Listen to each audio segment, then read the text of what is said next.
स्वागत आप सभी का ब्रेकिंग न्यूज चैनल में एक बार फिर से। तो आइए जानते हैं देश दुनिया की तमाम बड़ी खबरों को।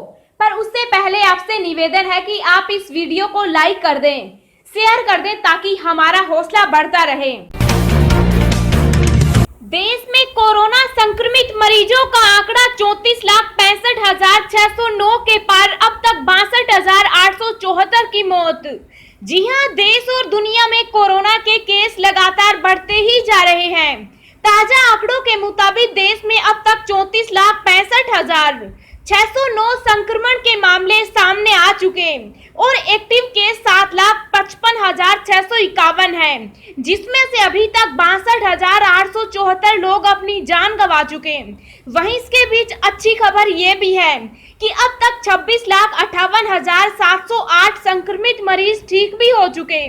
दुनिया भर में कोरोना वायरस की वजह से कुल 8,40,806 लोगों की जान जा चुकी है, जबकि वायरस से संक्रमित लोगों की संख्या 2,47,71,843 हो गई है। इनमें एक्टिव केस 67,23,997 हैं और खुशी की बात यह है कि अब तक 1,71,96,241 लोग ठीक हो चुके हैं।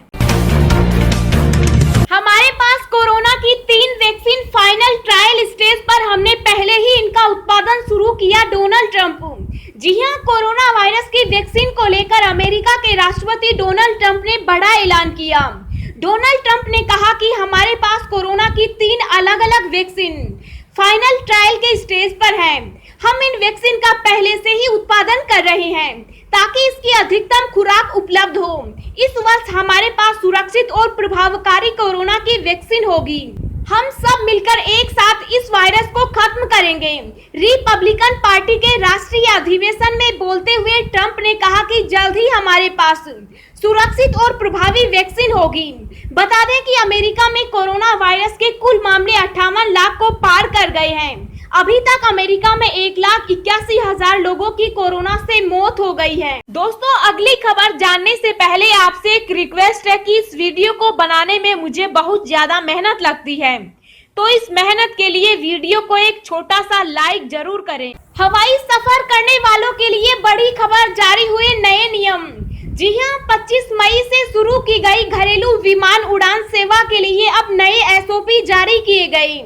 बदले नियमों के मुताबिक विभिन्न एयरलाइंस अब घरेलू उड़ान के दौरान पहले की तरह पैक्ड खाना परोस सकेंगे। यात्रियों को अब फ्लाइट्स में कोरोना संकट से पहले की तरह पैक्ड मील्स या फिर ड्रिंक्स या फिर गर्म भोजन सर्व किया जा सकेगा। वहीं अब अगर कोई यात्री सफर के दौरान मास्क पहनने से इनकार करता है तो उसका नाम एयरलाइन द्वारा नो फ्लाई लिस्ट में भी डाला जा सकता है। एसओपी में कहा गया है कि खाना परोसने के लिए साफ सुथरा डिस्पोजल ट्रे, प्लेट या कटलरी का इस्तेमाल किया जाएगा। क्रू मेंबर्स प्रत्येक मील या बेवरेज को परोसने से पहले नया ग्लव्स पहनेंगे ताकि साफ सफाई का समुचित तरीके से अनुपालन हो सके। इससे पहले कोविड-19 संक्रमण को देखते हुए अभी जो घरेलू उड़ानें जारी है उनमें खाने पीने की चीजों को परोसने की पाबंदी है, जिसे अब खत्म किया जा रहा है। फ्लाइट में मनोरंजन की भी मिली है मंजूरी। भोजन के ऐलान के साथ ही सरकार ने घरेलू और अंतर्राष्ट्रीय उड़ानों के लिए इन फ्लाइट मनोरंजन की भी मंजूरी दे दी है। सरकार ने एयरलाइंस को यह सुनिश्चित करने के लिए कहा है कि डिस्पोजल ईयरफोन का इस्तेमाल हो या यात्रियों के लिए साफ और कीटाणु रहित ईयरफोन प्रदान किए जाएं। यात्रियों की सुरक्षा को ध्यान में रखते हुए एसओपी ने यह भी कहा है कि एयरलाइंस को हर फ्लाइट के बाद सभी टच पॉइंट्स को साफ और सैनिटाइज करना होगा। जेईई नीट परीक्षाओं को लेकर सरकार पूरी तरह तैयार, शिक्षा मंत्री बोले परीक्षाएं टली तो छात्रों का साल खराब।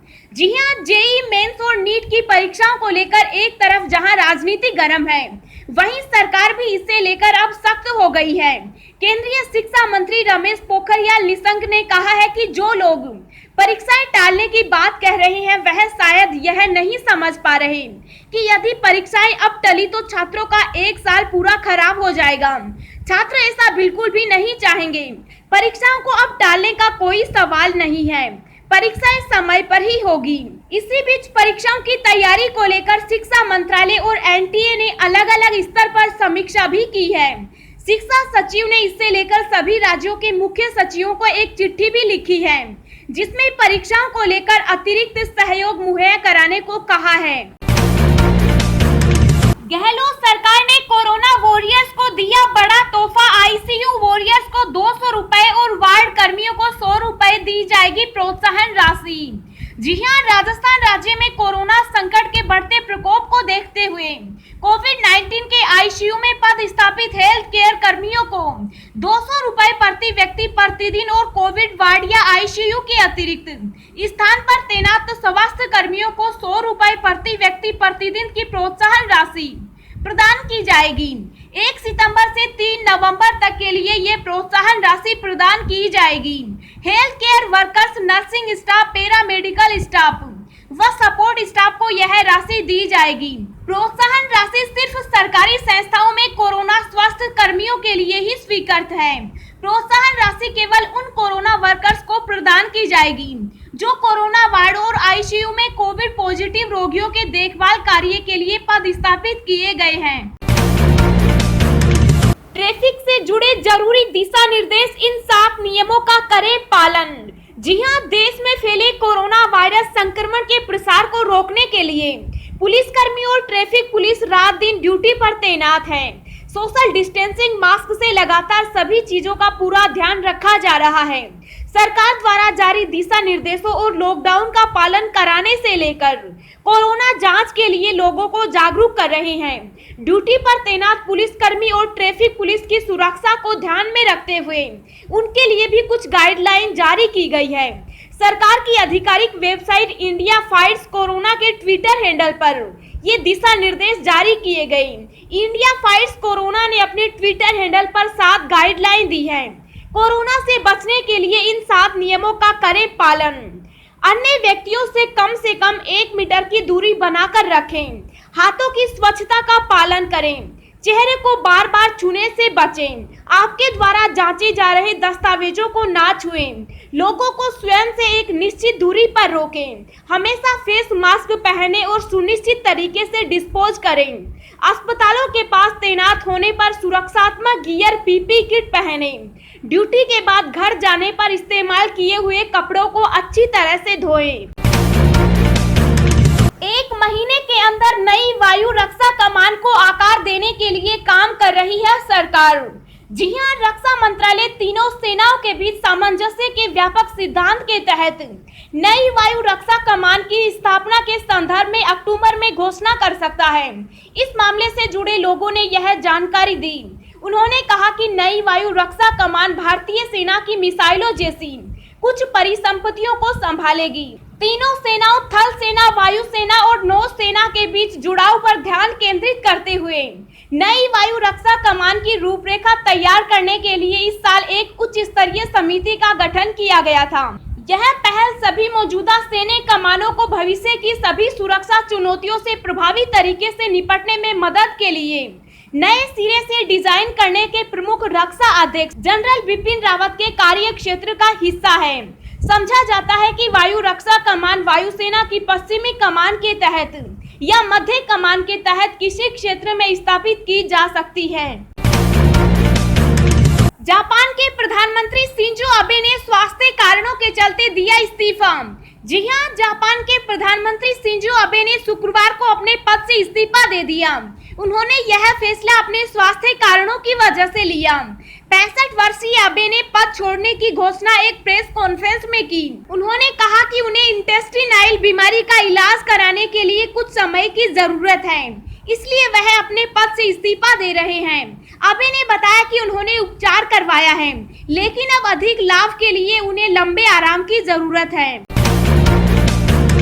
यूजीसी का फैसला बरकरार। एससी ने कहा फाइनल परीक्षा के बिना डिग्री नहीं, तारीख टाल सकती है राज्य सरकारें। जी हां, सुप्रीम कोर्ट ने यूजीसी के फैसले को बरकरार रखते हुए कहा है कि अंतिम वर्ष की परीक्षाएं 30 सितंबर तक कराई जाएं। अदालत ने कहा राज्य अंतिम वर्ष की परीक्षाओं के बिना छात्रों को पास नहीं कर सकते। आदित्य ठाकरे की युवा सेना समेत कई याचिकाओं में कोरोना वायरस संकट के बीच परीक्षाओं को रद्द करने की मांग की गई थी। याचिकाओं में छात्रों के सामने आने वाली कठिनाइयों का हवाला देते हुए कहा गया है कि सभी शैक्षणिक संस्थान वायरस के संकट के कारण बंद हैं। मांग की गई थी कि परीक्षा रद्द की जानी चाहिए। सुप्रीम कोर्ट ने कहा कि राज्यों को छात्रों को पास करने के लिए परीक्षा आयोजित करनी चाहिए। स्कूल कॉलेजों पर आई बड़ी खबर, अब अक्टूबर तक बंद रखने का ऐलान, जानिए पूरी डिटेल। जी हां, सितंबर की पहली तारीख से अनलॉक 4 शुरू हो रहा है, लेकिन सरकार अभी भी स्कूलों और कॉलेजों को खोलने के लिए चिंतित है। केंद्र सरकार की गाइडलाइंस के बाद तमाम राज्य सरकारों ने अभी स्कूलों को खोले जाने की बात को मना किया है और छुट्टियों को आगे बढ़ा दिया है। कई राज्यों ने स्कूलों को बंद रखने का किया फैसला। इसी कड़ी में पश्चिम बंगाल की मुख्यमंत्री ममता बनर्जी ने कहा कि राज्य में सारे शैक्षणिक संस्थान 20 सितंबर 2020 तक बंद रहेंगे। इसी तरह से ओडिशा के मुख्यमंत्री नवीन पटनायक ने कहा कि दुर्गा पूजा की छुट्टियों तक स्कूलों को बंद रखा जाएगा, जो कि अक्टूबर के अंत में पड़ेगा। राज्य ने महामारी की स्थिति को ध्यान में रखते हुए शैक्षणिक संस्थाओं को बंद रखने का फैसला किया। राजस्थान 2020 पीटीटी पोस्टपोन्ड हुई परीक्षा, अब होगी नई तारीखों की घोषणा। जी हां, गवर्नमेंट डूंगर कॉलेज बीकानेर ने कोविड-19 महामारी की स्थिति के कारण राजस्थान 2020 पीटीटी परीक्षा को एक बार फिर स्थगित करने का फैसला किया। इस साल परीक्षा को कई बार स्थगित किया गया और अब 6 सितंबर की परीक्षा भी इस साल के लिए स्थगित कर दी गई है। आधिकारिक वेबसाइट के अनुसार नई तारीखें जल्द ही जारी की जाएंगी। अब हम आपको अगले 24 घंटों के संभावित मौसम पूर्वानुमान के बारे में बता रहे हैं। अगले 24 घंटों के दौरान छत्तीसगढ़ में बारिश की गतिविधियां कम हो जाएंगी। हालांकि अगले 12 घंटों तक अच्छी बारिश कुछ स्थानों पर बनी रहेगी। मध्य प्रदेश के मध्य और पूर्वी हिस्सों में मूसलाधार वर्षा जारी रहने की संभावना है। उत्तरी तेलंगाना, कोंकण, गोवा, जम्मू कश्मीर, हिमाचल प्रदेश, उत्तराखंड, उत्तर प्रदेश, हरियाणा, पंजाब और दिल्ली में हल्की से मध्यम वर्षा के साथ कुछ स्थानों पर भारी वर्षा हो सकती है। उप हिमालय, पश्चिम बंगाल, सिक्किम, असम, मेघालय, गुजरात और दक्षिणी पूर्वी राजस्थान में भी हल्की से मध्यम वर्षा के आसार हैं। तेलंगाना, बिहार, झारखंड, तटीय कर्नाटक में हल्की के साथ 1-2 स्थानों पर मध्यम वर्षा का अनुमान है। ओडिशा, अंडमान व निकोबार द्वीप समूह, तमिलनाडु और केरल में भी हल्की बौछारें गिर सकती है।